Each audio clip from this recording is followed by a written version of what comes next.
Hello flourishing people, welcome back to my channel. Today we are going to prepare the best stew, the one that will make them give you a one in town title. I call it the 3D stew, and if you focus you'll see some elements of 4D. Check out all those hills and valleys, madre mia. Let's go because I know you want to start cooking. We'll be using turkey as protein, and here are all the ingredients you use to season it to bring out the taste. Apart from the seasoning cubes, all of them are natural ingredients, so don't worry that they look like they are plenty. This is what the turkey wings look like before we cut them into two. By we, I mean my husband cut it. Cut them for me. Using my trusted grinder, I grind all the spices and herbs. I'm adding 1 teaspoon of everything so far. Then I add this quantity of salt. Remember that the seasoning cube contains lots of salt. For the cumin, I add about half a teaspoon. This seasoning cube is pasty. I will add it later. But if you're using the type that can be crushed into powder, add it at this time. Then grind everything into powder.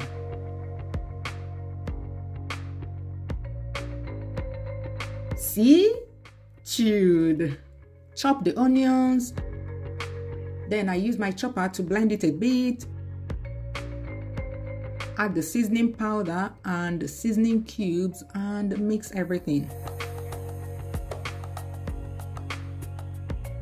Again, chewed. Clean the turkey very well, removing the slimy skin and leftover tiny feathers. Remember when they told us that we should not wash chicken? In fact, all birds. We shouldn't wash all birds before cooking. Does anybody follow that rule? Because I can't imagine not washing my chicken or turkey before cooking. I wash and afterwards I clean my sink very well and everything I used in washing it, finish. As I was washing, I was placing the turkey in a pot. Now I add the marinade and mix very well. Blending the dry spices and herbs into powder and grinding the onions helps the ingredients enter the turkey very well. When I say enter, I mean enter. So if you can, buy these two kitchen equipment, the spice grinder and the chopper or blitzer, because they help. You guys know me. If that equipment is not doing a lot of work in my kitchen, I'm not buying it. I'm not a gadget or kitchen equipment freak at all. In fact, I'm not a freak of anything. I'm a minimalist. Usually, when I want to prepare the best Nigerian stew, please somebody translate in the comments. I start the day before because I don't like rushing it. When you rush Nigerian stew, everything will go wrong. Either it's burnt or it's tangy, that is not well fried, because you're in a hurry. So for peace of mind, I usually start the day before. When I'm happy that I've mixed the marinade and the turkey very well, I cover the pot and put it in the fridge till the next day. That way the marinade will have the time with the tiny vibration of the fridge to get into the turkey and season it very well. Still the same evening, I prepared the tomato stew base. For the tomato stew base, I'm going to use fresh tomatoes. You can use plum tomatoes, Roma tomatoes. These ones are canary tomatoes. These 3 tomatoes are perfect for Nigerian tomato stew because they are not so tangy. And then you have oil. You need, this is sunflower oil. You can use vegetable oil sold in Nigerian markets. You can use any other oil that is tasteless and odorless for the classic taste of tomato stews. And then I have peppers here. This is sweet pepper. It's not spicy at all. It's acting as tatashe here. So if you're in Nigeria, use tatashe. But remember that tatashe has some spiciness to it, so bear that in mind when you're adding this one. This is habanero pepper. This one is very spicy. Add to your taste. In this house, we don't eat a lot of peppers. I'm not even going to add all these ones. And then you have onions. These are white onions. I prefer white onions when making stew because when done, the stew doesn't have that dark dots of the red onions. You know, I can't see it, so it blends well with the stew. That's why I prefer it. Apart from that, you can use red onions if you want. And ginger. I like the taste of ginger in tomato stew, but don't add too much, please. You can imagine this is 3 kilos of tomatoes. And this is the quantity I'm adding, so just a little bit. You'll see how I'll do it. And then I have this is tomato paste. It's not ordinary tomato puree, no, tomato paste, very conk. Even though in Nigeria, a lot of people don't like eating it because they believe that it's not just tomatoes, that they add a lot of things in it to boost the quantity. Yeah, it's up to you if you want to use it or not. But this one, I see that it has just 2 ingredients, 99% tomatoes and salt. So I like the texture it gives to my stews, and it makes the stew popping red. The kind of popping red that this stew cannot give you. In fact, for you to get that kind of popping red color without this, you need more peppers than tomatoes, because you can see tomatoes are never as red. If you have more peppers than tomatoes, that one is no longer tomato stew, it's pepper stew. So yeah, do whatever you want to do in that department. I rinse everything very well and de-seed. I don't like seeing the seed of anything in my stew. It's unsightly. In fact, that's one of the fastest ways for me to lose my appetite once I see the food. Mbao.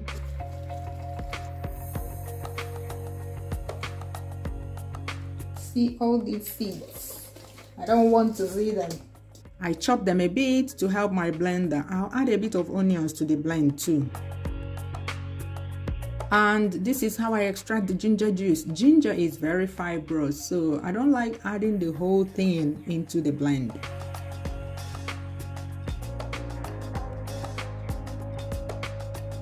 I don't add extra water because tomatoes contain lots of water. All you need is a little bit of patience at the beginning for your blender to get going. Give it a little bit of shake. Shake it, baby, if necessary, to get it going.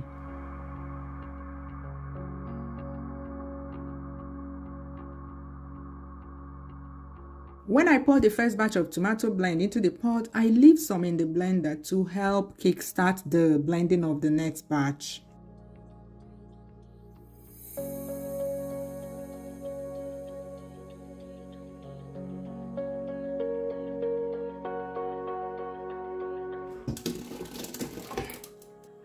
Put it on the stove and boil down on high heat. It can boil over, so keep an eye on it.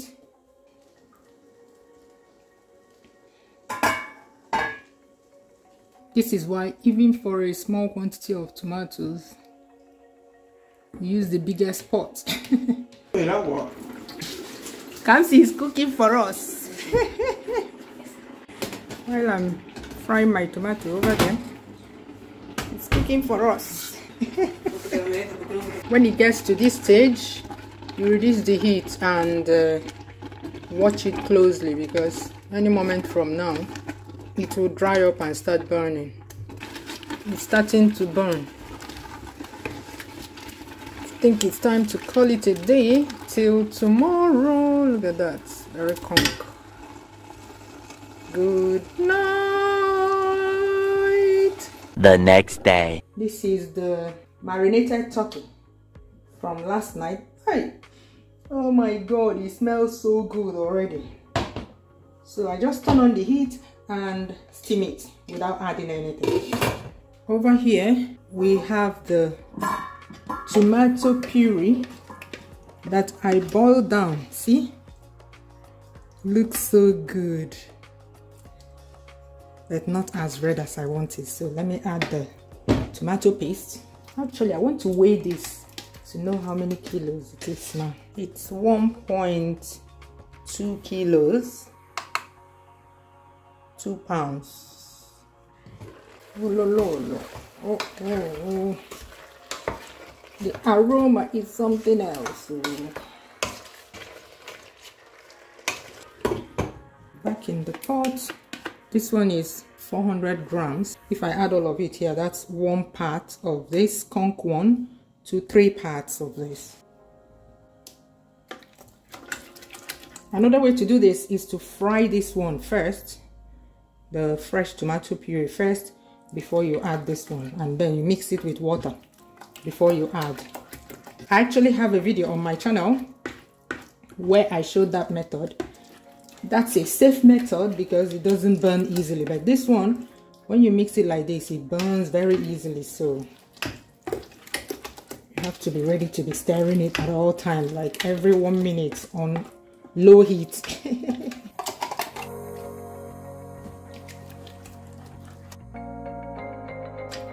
See the texture?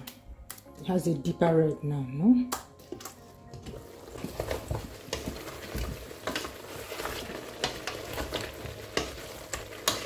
Well steamed. Just a little bit of water. Don't need a lot. Remember, still we are cooking. You don't want too much water in there.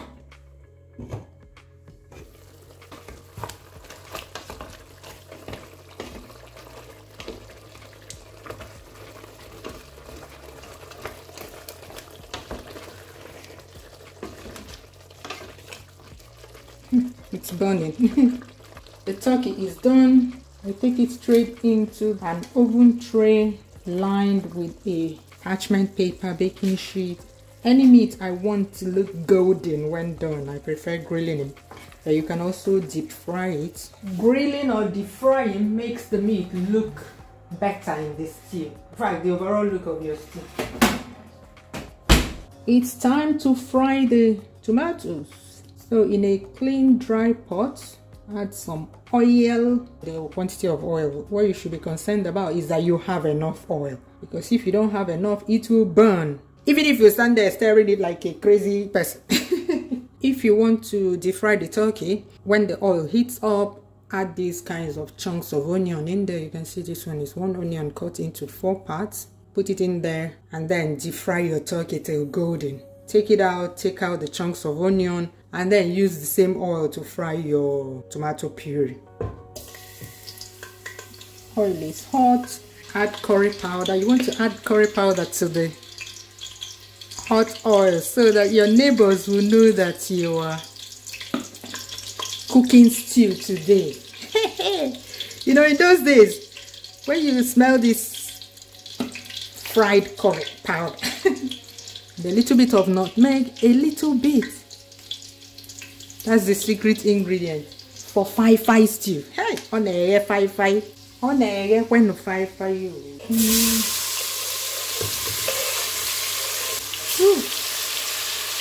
Reduce the heat at this point because you don't want the onions to caramelize. If it does that, it sticks to the bottom and causes burning. Fry that for at most 1 minute. Start adding the tomato puree. Heat is on very low. I put it on 2 and the maximum setting on my cooker is 6.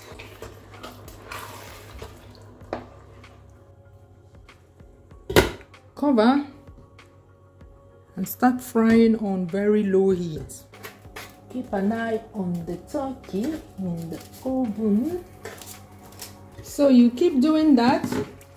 Fry for a bit. Stir, fry, stir. Guys, I've been literally standing by this pot and stirring it because I don't want any burning at all. You can see that it's not burning because once tomato puree burns, it's just to change the pot, and I don't have the energy to scoop them out from this pot and then scrape the burnt part, and so I'll rather stand by the side. So you can see that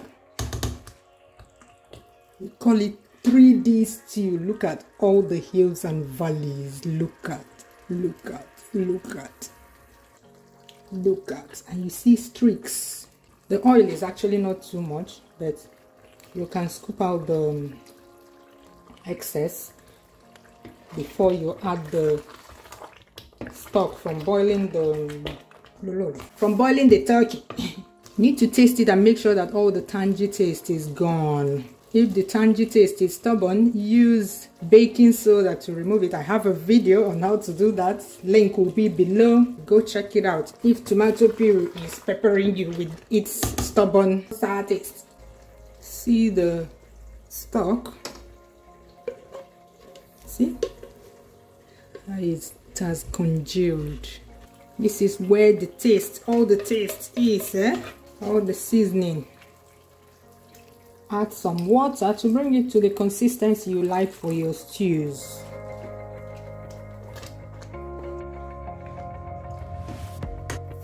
Add salt, if necessary, to your taste. See the turkey. Look at that. Oh, they were loaded. This is the true definition of boiling koto koto koto. It's boiling koto koto koto. Ooh. So leave it to simmer. Click the like button. Boil some rice. Saute some green veggies. And enjoy. Rate this stew, please. Hey, rate it, rate it, rate it.